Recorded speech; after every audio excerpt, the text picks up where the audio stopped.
Well, you see, you don't need to look for a community, you're in one. This universe is a community of life. It's not a heavenly community in the sense that it's all consistent. It's all in its childhood state. We're all kids. And we're fluffing around, experimenting with community and civilization. And we get it all wrong, and cataclysm happens, and we have to start again, or start a good few stages back again. And it's an ongoing, never-ending story process. But I'm not looking for a community in this world. I'm learning from a discommunity here, an inharmonious community. Not too inharmonious, of course, or it wouldn't exist. It's a mix of harmony and inharmony, good and evil, as you might want to see it as, or good and bad. But it's a great example to learn by. And that's why I'm here. I don't have to look for community, it's here. I hear the bird, it's a creature, living creature that's influencing my life in that I can hear him singing. Well, he's stopped now. But and there's noises, perhaps it's a train or something, or an aeroplane or traffic, or again it's people communicating to me, other life forms that are influencing my experience here, that I might learn by. And you might decide, I like birds, I'll have those in heaven. I'm not very keen on those noisy vehicles. I won't have trains or cars. I'll move about in some safer and more harmonious way. I shall spirit around here at heaven rather than drive around it on rails or on roads. Do you see you don't have to be seeking and building all the time. You're building at the minute because you're wanting something other than what you have. But heaven is a place of no shortage, no wants or needs in that sense. It's incredibly creative, of course. But it's not a frustration in creating.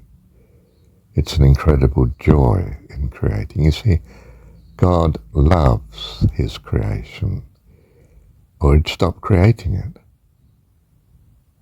God forbid. Thank God. He's a dad. He loves his family. And we're kids. So it's designed, well, actually, what's a homeschool situation, but we'll call it a school because we lose consciousness of him a great deal here, and it's as if we're separate, away from home. But we value home so much the more when we return. And that's what death is,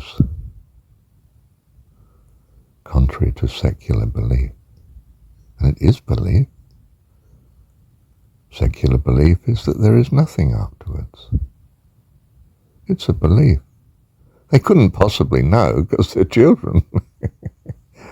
Or if you like, from their point of view, they couldn't possibly know because, well, they don't understand even why the universe is here. Leave alone where it's going, or what it's going to. Well, we don't grasp what it's going to, but we trust. And the difference is the secular do not trust. Or at least they trust, but they trust in not knowing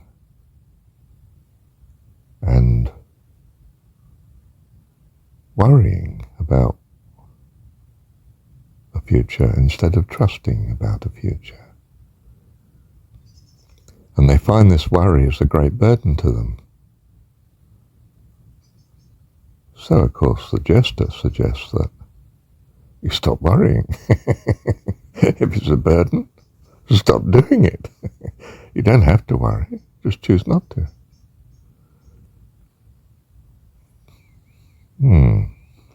Don't know about that, says the secular person. I think I'll keep worrying. I might get somewhere that way. Now, I'm not saying, therefore, we should be just reckless. On the contrary, we should fix our hope on what we truly value, which is, after all, what we really are, what we value. And follow that with great earnest and dedication, with all our heart, soul, mind and strength. And the only way you can do that is to personify it. We relate to people, not ideas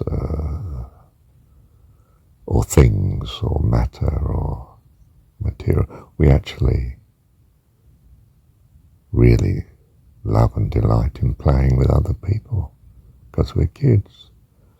You leave a kid on his own, he longs to, well, I have a dog, at least I can relate to the dog. Or goldfish.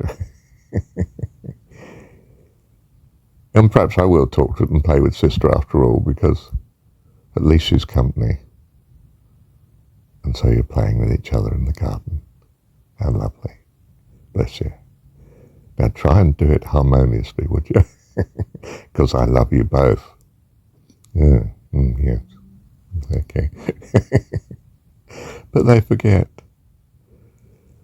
They think that God loves only them. That's because they're kids, you see. They're a bit myopic. Where was I? Let me look at the beginning of this again.